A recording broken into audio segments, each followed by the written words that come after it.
My dear, I think this is a good opportunity for us to circumcise our daughters. No way! What did I just hear you say? You mean you want us to mutilate our daughters over my dead body? What is the problem with you? You have started again, huh? Haven't you heard that female genital mutilation is a violation of human rights with serious health and psychological implications? It is one of the causes of maternal mortality, reproductive infections, and even diseases. Really? In fact, according to the laws, you can get arrested and even pay a fine of 200,000 naira with up to 4 years imprisonment. You see, all the cultural stories surrounding it are mere myths.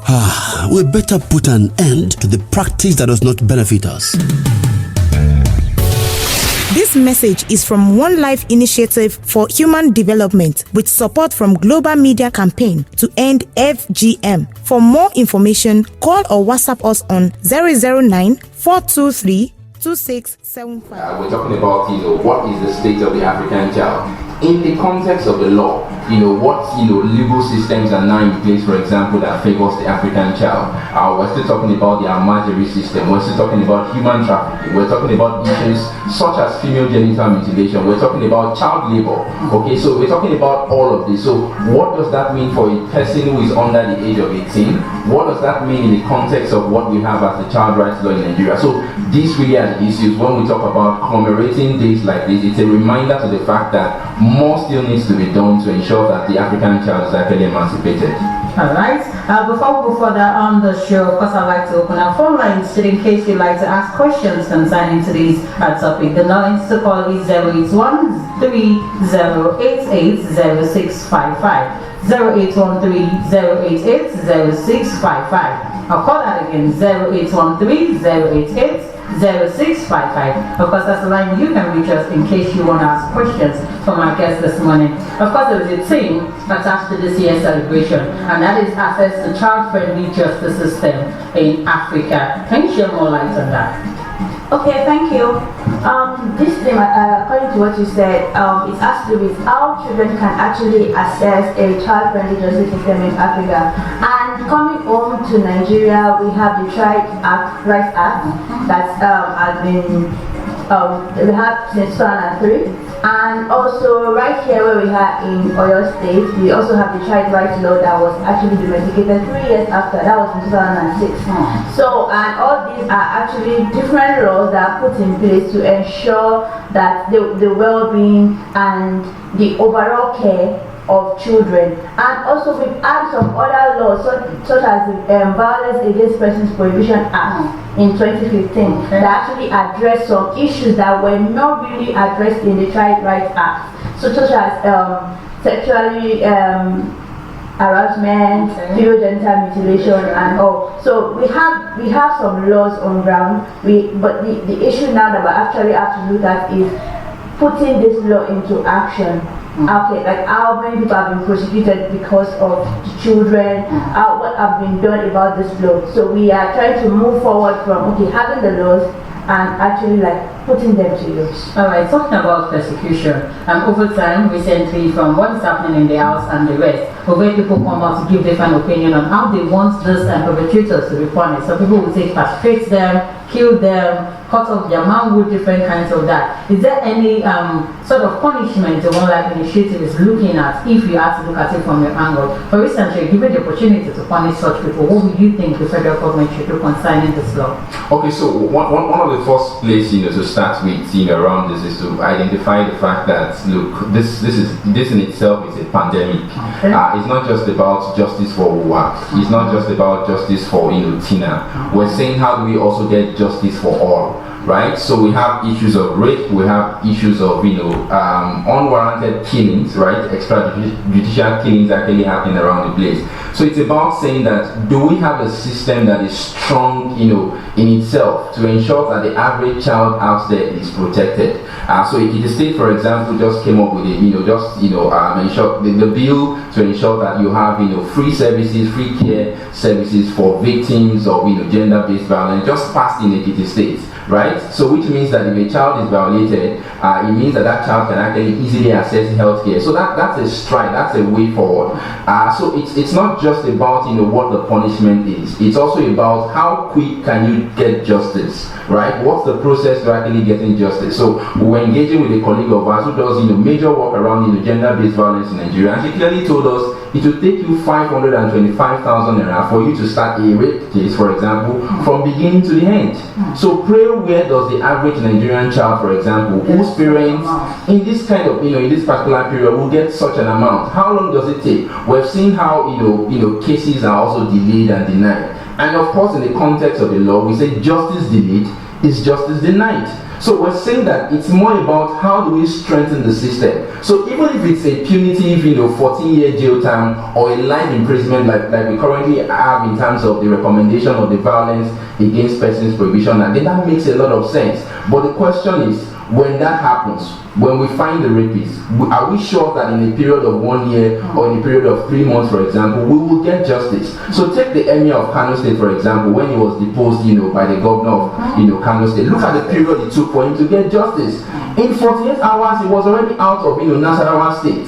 So how do we ensure that the same thing can also happen for the average person who doesn't even understand, the style, who doesn't understand that, look, when you get to the police station, for example, to go and complain about, an issue that has to do with a child, who are you even supposed to see? When you speak with the officer on the front desk, if he's not trained, he will likely tell you, why were you also dressed that way? What were you looking for in the guy's house at 8 p.m.? Didn't you know that when you go to a guy's house, you will do this? When he was buying shawarma for you, what were you thinking of? So these are questions. So until we begin to bring to fore the fact that, look, we need people who are actually well trained, and the fact that the wheel of justice in Nigeria should stop grinding slowly, then we can begin to say that whatever punitive measure we put in place, for example, will begin to count.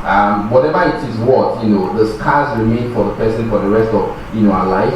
Whatever it is worth, the emotional trauma that the girl goes through, whatever it's worth, some persons become HIV positive in the process, and they carry on this scar. So our recommendation is that, look, whatever it is, maybe one step at a time, let's cross that hurdle of ensuring that, look, even if it is 2 years that you are recommending in terms of the law, we are sure that in a month or less than, justice will have been served. Alright, before now, I was trying to ask a particular question, but I guess I have to skip that. Something crossed my mind now. Before now, the previous themes of this initiatives and the day rather was, as a 2016, we have right to participate, let children be seen and heard. 2017, as celebrating protection, empowerment, and equal opportunities. We also have 2018, leave no child behind for African development. And 2019, humanitarian action in Africa, child rights first. Then this year, we have the same campaign to be access to child-friendly justice system in Africa. All of those things have relationship together. Doesn't mean that over the years, a lot has not been done when it comes to child care and support. Okay, over the years, things have been done, but according to what the focus of the day is to raise awareness about the welfare of children, education, and all in general. So, like, the issues still remain, but it's been addressed at different levels. So for instance now, I mentioned the fact that, okay, in Nigeria, the first law that was actually addressing children particularly was in 2003. So now some states have not domesticated it. So, okay, some states have domesticated in 2006. Okay, 2015 we have the violence prohibition. In 2015, we have the VAP Act. So you can see that, okay, things are being done. So like now, okay, this year again, Ekiti State also has their own law. So it's a gradual move. So that's why if you notice that, okay, all these things are actually surrounding humanitarian issues, they are surrounding issues that are actually facing children in Africa generally and in Nigeria. So it's a step at a time. But what we are trying to do by actually commemorating these days is to raise awareness, to hasten the steps. So like now, okay, we have the law, fine. So what we're moving for is that, okay, let this law be put into use, and at a reasonable rate and at a very fast pace, so that even everybody, like every child that does not even have a very high socioeconomic standard can actually access the service. Because right now, even the information about their rights, some of them don't even know. So, and that's even the basics, and that's what we even do. We talk about rights, especially sexual and reproductive health rights. We inform people about it, adolescents, young people, we make them know about their rights. So, and if this is violated, then they now ask to go to prosecution and all. But because of the culture of the system, we want to cover it up. We don't want people to know it because of stigma and all, and because of the rigorous processes. Because okay, maybe it's one a girl I've seen another girl try to get justice and. With the ties are so, and I'm like, what's the point? Why should I even go for this? So these are the issues that we are facing currently, and the more we address the issues, the more we get a better solution. All right, taking this one before we go on a break. One Life Initiative is the main sponsor for this year's theme of African Child, if I'm right. Okay, so we're doing this in partnership with our long-time standing partner. That's the Global Media Campaign to End Female Genital Mutilation. We've worked with them on quite a number of projects, and the idea for them is to actually use media as a tool to end female genital mutilation.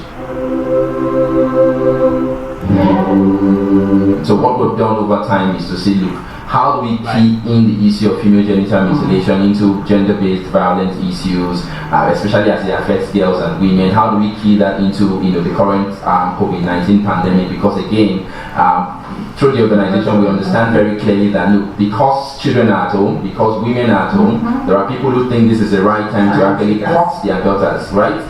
Again, one of the things they also do is, and so this is a continent-wide movement. So which means that we also have colleagues in Kenya, in Somaliland, in Somalia, in the Gambia as well, who are also doing fantastic work across the country as well, to see that how do we end female genital mutilation in one generation. All right. The section on reproductive health rights, that's SRHR, is focused by One Life Initiative for young people due to the fact that is an issue for main health of children and young people. Can you just tell us major about the common issues of this population? Okay, so we always address this by talking about challenges of AYPs. We call them AYPs, adolescents and young persons. So the average young person has several issues. When he or she has malaria, typhoid, name it, they easily run to their parents and have decent conversation with them. But when the average girl is starting a menstrual period, she won't have that conversation with the mom or with the dad. When she has a boyfriend or a girlfriend, she won't have that conversation. When she gets pregnant, for example, it's not likely she's going to approach mommy and say, look, these are some of the issues. So there are several of these issues that we think that the school is preparing them for, right? So the school runs them through educational issues, the parents run them through what moral issues are. But out there, then you have institutions like the religious institutions like the churches, the mosques, or whatever it is we have out there, also running them through several of the issues. But from the trends we see, we know for a fact that so much is happening, and technology is even making this happening, at a faster pace. Why do we say this? So, sometimes when we go out and you engage with the average young person and say, don't worry, let me give you 5,000 and let me have your phone for 1 hour. You'll be shocked, they'll tell you no. Because of the kind of things they have on their phone, the kind of conversations going on the phone, right? The kinds of, engagements they have on their phone. So they spend more time either online or offline with their peers. And their peers also do not have the right information. Where do they get the right information about body image from, right? So my breast is smaller than yours, so I feel that I need to do something. I feel depressed. I post on Facebook, you have 20 likes, I have just 2 likes, and then I begin to feel depressed. We see what our young people actually go through. So how do we help them manage all of these riotous emotions that happens during adolescence and the period of being young? How do we help them understand that even though you are transiting from being a child to an adult, right? There's still some arrangement that needs to be made for you to ensure that your emotional well-being, your psychological well-being is actually properly taken care of. Alright, so we'll go on a quick break, and by the time we're returning back, we'll continue our conversation. So stay with us. My dear, I think this is a good opportunity for us to circumcise our daughters. No way! What did I just hear you say? You mean you want us to mutilate our daughters over my dead body? What is the problem with you? You have started again, huh? Haven't you heard that female genital mutilation is a violation of human rights with serious health and psychological implications? It is one of the causes of maternal mortality, reproductive infections, and even diseases. Really? In fact, according to the laws, you can get arrested and even pay a fine of 200,000 naira with up to 4 years imprisonment. You see, all the cultural stories surrounding it are mere myths. We better put an end to the practice that does not benefit us. This message is from One Life Initiative for Human Development with support from Global Media Campaign to End FGM. For more information, call or WhatsApp us on 009 423 2675. Welcome back from that break. Just in case you're just tuning in, this is Pride Radio, the station that gives you all your information and entertainment. And we still have here in the studio Shola Fakurusi, the Executive Director of One Life Initiative, and Dr. Famo Uyekun. I think I need to do some sort of rehearsals on that. Program's official One Life Initiative. And here we've been talking about the International Day of African Child and the end campaign towards female genital mutilation. Of course, a lot of people might be wondering what that is. Sadly, in this our society right now, some people still don't know what that is. Not like they don't understand that this is the right word for it, but they don't see anything wrong with it. So can you put us through what that really means? Okay, female genital mutilation, some people call it female genital cutting or circumcision, but the real word is mutilation because they call it destroying the external female genitalia. And it has to do with the total or partial removal of the external female genitalia for non-medical reasons. The truth is actually that this thing is driven by culture, some beliefs, some perspectives and all, but it's not. All these issues around female genital mutilation are mixed. We have different types, and these different types actually informs the kind of consequences and ways done. But no matter the type, it has negative consequences. For instance, we have the type 1 that has to do with just the removal of the clitoris, okay. And type 2 has to do with removal of both the clitoris and the labia majora, and type 3 has to do with removal of clitoris, the labia majora, the minora. Then they will now sew it together. Wow, we have all of that happening. Yes, and and there will be a little hole that is left for urine and the menstrual cycle to come in. So if this kind of person should grow up and get married or want to start having sexual intimacy, the man has to break in. And this is just, it comes with a lot of pain, a lot of shock. And we also have the type 4 that are actually different types, like niggling, pricking, burning, scraping, different types of things. And most times it is tied under culture. And these acts are actually very, very dangerous. Because most times it is done in form of a group, like a ceremony, or like they're done in for a group of children, and if they're using the same cutting tools, because they are mostly done by traditional birth attendants or traditional people majorly, so they can transfer all these infections, diseases, and all from one child to another. So, and also it has both immediate and long-term consequences and complications. We've had issues whereby even children, when they grow up, they tend to hate their parents because of what has happened to them. So why some actually are still at this battlefront of fighting that, oh no, my female child will not be mutilated. So that's what female is. Alright, of course you can join the conversation. You want to ask some questions on the under concerning all of these issues. 081 3088 0655 081 3088 0655. Alright, so why do people perform this? Because aside from the fact that it's just to put an end to, because from the normal knowledge I get is they don't want the ladies to be, the female child to be promiscuous and all of that. Is that the only basic reason why they perform that? Okay, there are so many reasons, but they are all myths. So, so don't believe that, okay, if a child is mutilated, she will not be promiscuous. But there is no link between promiscuity and female genital mutilation, because we've seen people that were actually mutilated and they are promiscuous, and vice versa. So there's no link. There was a case of a girl that she was, I don't know, maybe type 1, and she just discovered that she doesn't get satisfied when she has sexual intimacy with guys. So she kept on moving from one person to another.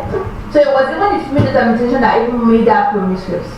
So there's no link between it. That it has to do with upbringing of children, how they are taught, the environment they live in. So that's that's behavioral. Because it has nothing to do with female genital mutilation. Another myth that this one come around is, okay, some people say it is for religious purposes. And actually, we've worked with religious leaders and they've been able to bring it out from both major religions, especially Nigeria, Christian and Muslim, that it's not an injunction, it's not a command that, okay, you should do this. It is dangerous for the health of people, so it should be stopped. And some have this belief that, oh, the clitoris will get bigger and bigger and bigger, and that's the lie, because we know that, okay, when it gets to a stage, it stops growing. It's not like, it's like a normal body part that has its own usefulness. And sometimes they also say that, okay, when the head of the baby eats the clitoris, the baby is going to die. But we all know by all medical standards that that's not what is happening, because the head of the baby doesn't even eat the clitoris. And even if it does, for any reason, we have several people that are not mutilated and they have their babies alive. So different kind of beliefs like this are actually driving this attitude. And some people do it just to improve fertility. They will say that, okay, it will make the woman more fertile. But the truth is that it can actually cause complications and that can lead to infertility. It can cause infection. So we have, it can lead to, like when a woman is mutilated, they have difficult labor, obstructed labor that can actually lead to death. And most of the time when a woman is mutilated, depending on the type, they actually go through cesarean section. It's not that it is bad on its own, but because they were mutilated, they can't give birth by themselves again. Because the vagina is elasticy. When it's supposed to stretch out, it tears because it has already been mutilated. So all these are myths that are actually driving this. Alright. Is there any area, concentrated area, where this is usually common in Nigeria? Because I know of some areas that they don't do it at all, and I know of a bit of some areas that they do it. So is there areas that you are targeted at? Okay, so again, it brings us back to data, to statistics, and when we talk about this, our leaning point is always what we call the NDHS, the Demographic and Health Survey report, the most recent being that of 2018. And so that report is showing us that Nigeria has a prevalence of about 20%. Now let me put this into context. So around the world, we have about 28 countries plus that actually have incidences, cases, prevalence of female genital mutilation. And interestingly, Nigeria has the highest number of girls and women that have been mutilated, which is about 10% of the entire population. So which means that about 20 million girls and women in Nigeria have actually been mutilated. So if you take this number, if you take this data, you begin to see that yes, the prevalence of this practice is actually high in the country. So in the context of this again, so how does this transcend in terms of state? So the southern part of the country has the highest prevalence compared to the northern part of the country. So in the northern part of the country, you have states like Kwara, states like Yobe, states like Kaduna, states like Kano actually having relatively higher prevalence. But if you come to the southern part of the country, you have locations like Ekiti, Osun, Ondo, or your state here. You have states like Edo, Delta, Akwa Ibom, Cross River, Bayelsa, Rivers, having some level of prevalence of female genital mutilation. So it varies from location to location. It varies in terms of the types also being done. Like my colleague mentioned, we have type 1, type 2, type 3, and type 4, kind of, female genital mutilation. All so right. it differs for each of these locations. Yes. Hello? Hello? Hello, good morning. Hello, good morning. Your name and where you're calling from? My name is Deborah. Am I on to Stride Radio? Of course you're on to Stride Radio. What would you like to... Okay. My name is Deborah. I'm calling from airport. Okay. I want to ask, okay, for some ladies, some girls that have already been mutilated, what can they do? Because, okay, we cannot, I don't know, is there a way that we can reverse the case? Okay, Deborah, thanks for calling in and thanks for asking that question, very valid one. So there is a way, so that we have what is called reconstructive surgery, but of course you can imagine this is expensive, this is possibly not even available in the country, even if it is, look at the costs, and all of that. But over time, the recommendation we usually have from our healthcare professionals that we work with is the fact that the person needs to go through some form of therapy, counseling, to say that, look, what are the other parts of that person's body that can elicit interest in sexual activities again. So which means that sex is usually a thing of the mind. It's not just about the organs as well. So how do we get this person, for example, to understand that there are other sensitive parts in the body? So this is something that that has to be done intentionally, because again, like we say, the clitoris is not a vestige organ. It's not like the appendix that once you cut off, right, nothing happens to you. The clitoris has a function. If you ask a medical science professional, they will tell you that the clitoris has even more nerve endings than the male organ, which is the penis. So what it means is that the woman is being denied of pleasure and all of that. But very direct response to your question, it is possible if we understand, the person needs to understand his or her sexual preferences. Hello. Hello, I'm calling from Ringo. Okay, answer me. Okay, so my question is this. I know this is about female genital mutilation. Okay. I also want to ask, please, is there anything being done about the age of consent for marriage for kids? Because I heard that in Nigeria the age for consent for kids is 11, especially the female children. So is there anything being done about refactoring or changing that particular law? Okay. All right, Toby. Yeah, fantastic question there, Toby. So one of the reasons why we still have issues of Nigeria has one of the highest instances of child marriage across the world, next to I think India. Now one of the reasons why we've still had this is that several attempts since I think 2008 to actually see how we can change the various laws we have met various forms of brick walls, because we never seem to agree. So we have the penal code, which is applicable in the northern part of the country. We have the criminal code, which is applicable in the southern part of the country. You have the constitution, which is supposed to be national. And then we also have the Violence Against Persons Prohibition Act 2015. And then we also have what is called the Child Rights Act. So the Child Rights Act, for example, has not been implemented in 11 states in Nigeria. And guess where those states are from? The northern part of the country.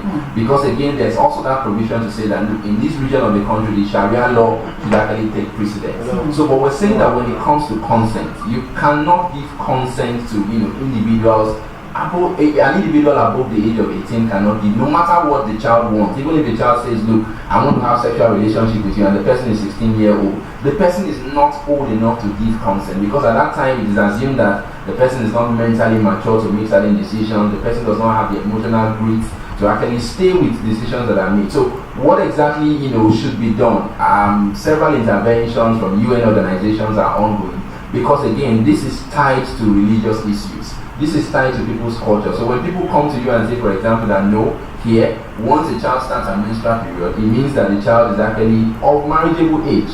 So you don't want to go, head on with culture, head on with tradition. So it's about how do we, encourage behavioral change, right? We also had a senator here in the country who was in the National Assembly who had a child bride.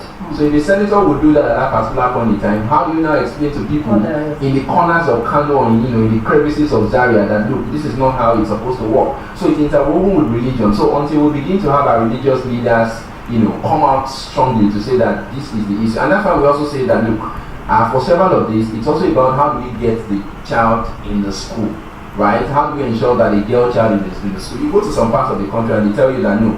You cannot have a male nurse actually attend to my wife. So the man tells you that. But the question we always also ask the man is that you didn't send your own child to school. So where do you want to get a female nurse or a female doctor from?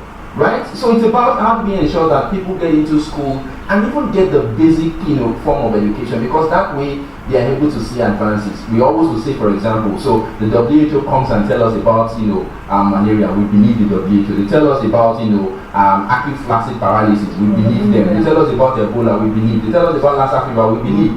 Now they're telling us about COVID-19, we believe them. But now when they tell us about female genital mutilation, that if you get a child to get married and then the child becomes a woman early enough, if she gets married, she's caught, or in the process she will have what is called vesical vaginal fistula. You choose not to believe that. When they talk about malaria, you believe that. So it's about double standards, and it's going to take a while, trying to use behavioral communication. And so that's why there's a lot of advocacy ongoing to say, look, how do we force children into school? 10 million Nigerian children are out of school. About 5 million of them are also, dropping out from primary school, dropping out from junior secondary school. And then we say about 15 million Nigerian children are into forced labor. Now we're talking COVID-19, where parents' earning have actually reduced, where some parents have also lost their jobs. So what we'll likely see is a climb in this number if we do not have a strategy clearly in place. So I hope that attends to what the conversation Toby wanted to have, that look, this will have to take some force measure, national program, bringing all of this together to form a and ensure that our girls do not get married at the age of 11 or 12. This one is from our social media platform. I think this person has no address from where he or she is communicating from, but this is fair, saying that for a local man, okay, what is One Life Initiative plan doing on the issue of a local woman who sells food by the roadside and doesn't understand all of these measures? How did you reach out to them? Okay, so the Speaker of the State House of Assembly recently was saying that in the last 1 year or so, they passed 26 bills. So of the 26 bills, I think about half of the number of those bills are executive bills, right? So one of the questions also being put out is, you can't even find some of these bills online. Even for those of us who are learned, who are digital, who belong to the digital half generation. So you can't even find some of these bills online. So how do you even talk to the woman by the roadside to say, look, mommy, that does A, B, and C, right? So it's sad that that is the reality. So until after bills are passed in the National Assembly, made available in a way that anybody who wants to access those bills, can find it. And I make bold to say that sadly, some of those bills are even repetitive.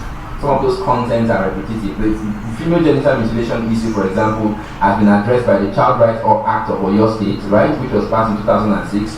The same issue again was also addressed in the law called the Violence Against Women's Law of Oyo State, right? So some of them are repetitive. So it again means that, look, what is the quality and quantity of public opinion that actually comes into reviewing some of those bills? So how do we make this available? The recommendation is, look, you need to sit down again with people, in the educational system, people who distill, information for the public, people who have sound judgment of how do you pass this message across. How did it get to the point that everybody knew about COVID-19? The media did that magic, right? Various messaging, you use jingles, you use interviews, you use promotion, you use drama, you use skit and all of that. So why can't we also do the same thing with laws? And beyond that as well, how do we also ensure that enforcement is a big deal? The woman on the roadside will only respect some of this issue if she hears, for example, that somebody who refused to do this, a woman who actually did not ensure that her child going to school was actually punished. She has gone to prison for 2 months, or she's serving community service for the next 2 months. That's the only way we can actually get this across to the general public. Alright, of course, you can reach us on the studio through 0813-088-0655. I'll call that again. I think we have a caller here. Hello. Hello. Good morning. Please, can you just move away from or go to somewhere less noise, yeah? Hello. How are your name and where you're calling from, please? Hello. Hello. Then we lost that call. Hello?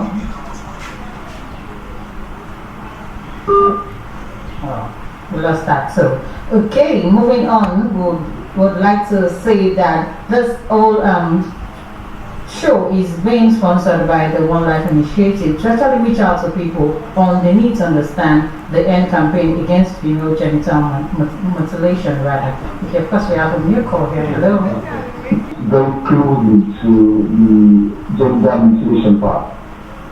Okay. I want you to buttress the point of the physical effect. I want the lady to give a very good insight on the physical effect more. Thank you very much for that. I think we'll have to take the first question from Damilare. Okay, thank you, Damilare, for that question. We actually have immediate and long-term consequences and complications. Okay. When genital mutilation is done, some children run into shock. This actually happens between most times between age 0 and 15, but mostly it happens, let's say, 0 to 5. They do it mostly on children, but there's some culture that even if the child escapes and the child comes back, if he wants to get married, if he's a marital, they'll do it. So it causes severe pain, and if this is not stopped, it can lead to death. And also because of the crude method that is being done, it can lead to infection, fever, and also depending on how, because there's no particular part, there's no particular prescription. It's not taught in the medical school. Okay, this is where to cut. Sometimes those people that are holding the knife with blade or anything that they're trying to use to cut this female genitalia, actually they cut into other organs. So it can cause urinary incontinence, as if the female now gets, they find it difficult to urinate. So, and sometimes it can also lead to vaginal fistula, and also the wound also can get infected because it's not a small wound that just stays. It can lead to infection. I also mentioned painful and obstructed labor. So because the vagina cannot expand the way it's supposed to be, and also it can form cysts or keloids because it becomes a scar, and you don't want to have a scar there. So, and sometimes it causes sexual dysfunction, and the woman might not even be really interested or find it difficult to actually get interested in sexual in sex. And also it can lead to sexually transmitted infection, for instance HIV, because at that age the children are very vulnerable. It can transmit infection and all. So it has so many, and also it has psychological effects and emotional effects. Because sometimes the women feel depressed, they feel sad, like, okay, why am I like this? Why am I supposed to suffer this? Why are they killing of a woman that refused to come and bury her mother or her grandmother because she mutilated her? She was like, I won't forgive this woman. So we have turns between husband and wife. We had a case of a woman that said that she did not want to, but she could not face the family.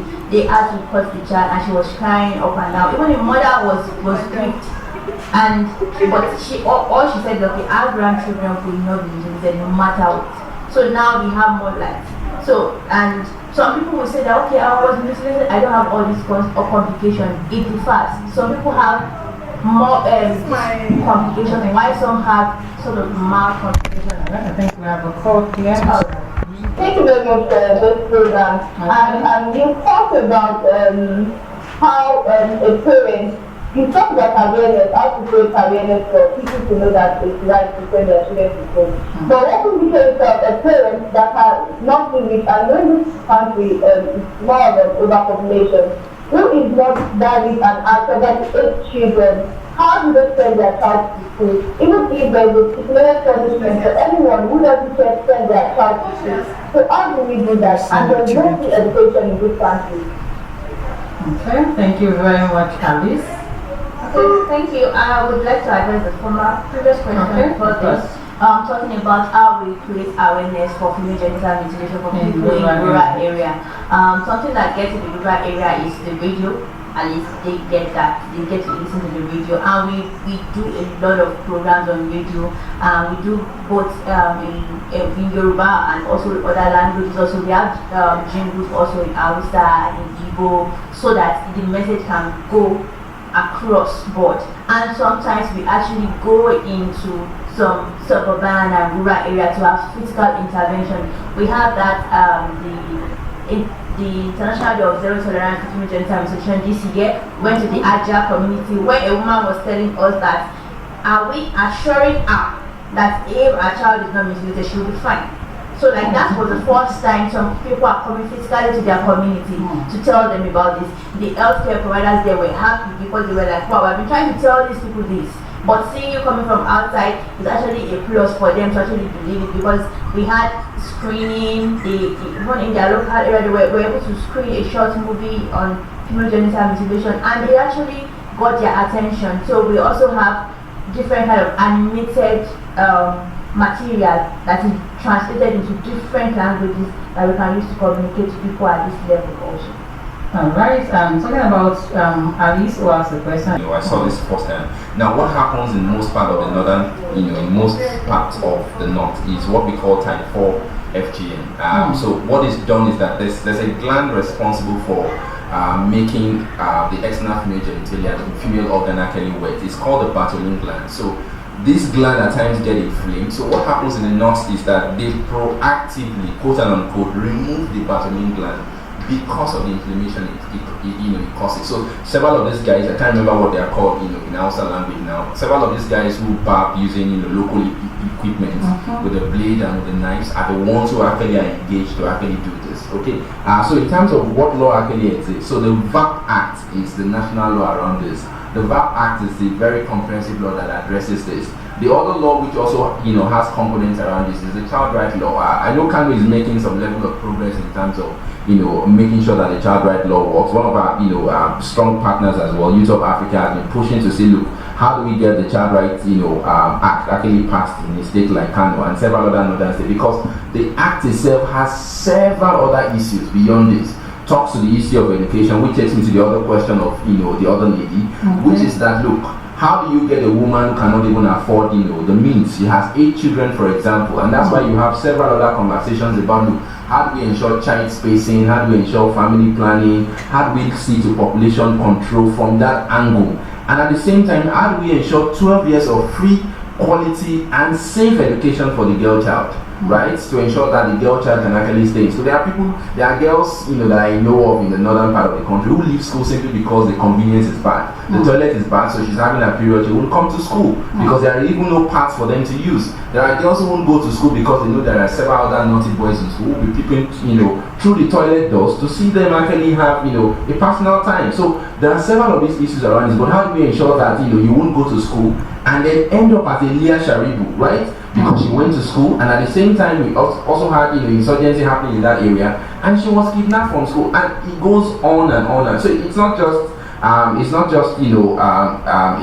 pocket of issue. It's the fact that you have several other things interwoven with some of these things. Another sticky problem around this is that, look, even if you have some of these laws in place, how do you ensure implementation? So the gentleman who called from Kano, for example, so if I see my mom or my grandmother actually mutilating her sister, if I have done all I could to actually ensure that I pass information across to them, will I go and report my mom in the police station? This is Africa, right? That issue is not going to end. Even if I get to the police station, it's likely that the policeman, if he's not well enlightened, will tell me that, my friend, that's a family issue. Will you go back to your house and go and you want to arrest? You want me to go and arrest your mom? So that's why when we go into communities to do this, like my colleague has said, we put boots on the ground. We've worked in Ebonyi, we've worked in Imo, we've worked in Ikiti, we've worked in Oshun, we've worked in quite a number of states, around the southwest and even in the southeastern part of the country. We ensure that one of the things we do is to make sure that people have the right information, and they do not only attack the issue from the angle of the law, because again, when you attack the issue consistently from the angle of the law, it will drive the practice underground. So these are some of the things we've had to do in the quest of trying to ensure that we end female genital mutilation in one generation. And we have had to train several journalists as well to ensure that you guys can continually put the message up in here, because radio still happens to be the last mile means of communication.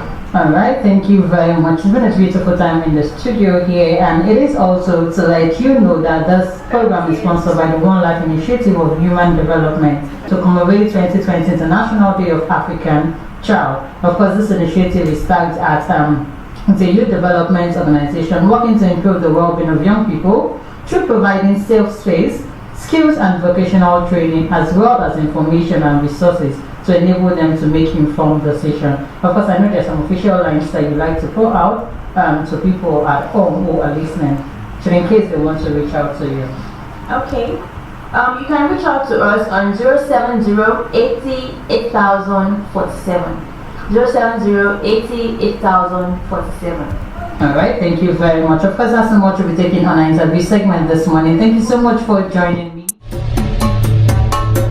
My dear, I think this is a good opportunity for us to circumcise our daughters. No way! What did I just hear you say? You mean you want us to mutilate our daughters over my dead body? What is the problem with you? You have started again, huh? Haven't you heard that female genital mutilation is a violation of human rights with serious health and psychological implications? It is one of the causes of maternal mortality, reproductive infections, and even diseases. Really? In fact, according to the laws, you can get arrested and even pay a fine of 200,000 naira with up to 4 years imprisonment. You see, all the cultural stories surrounding it are mere myths.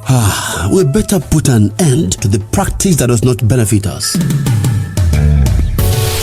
This message is from One Life Initiative for Human Development with support from Global Media Campaign to End FGM. For more information, call or WhatsApp us on 009 423 2675.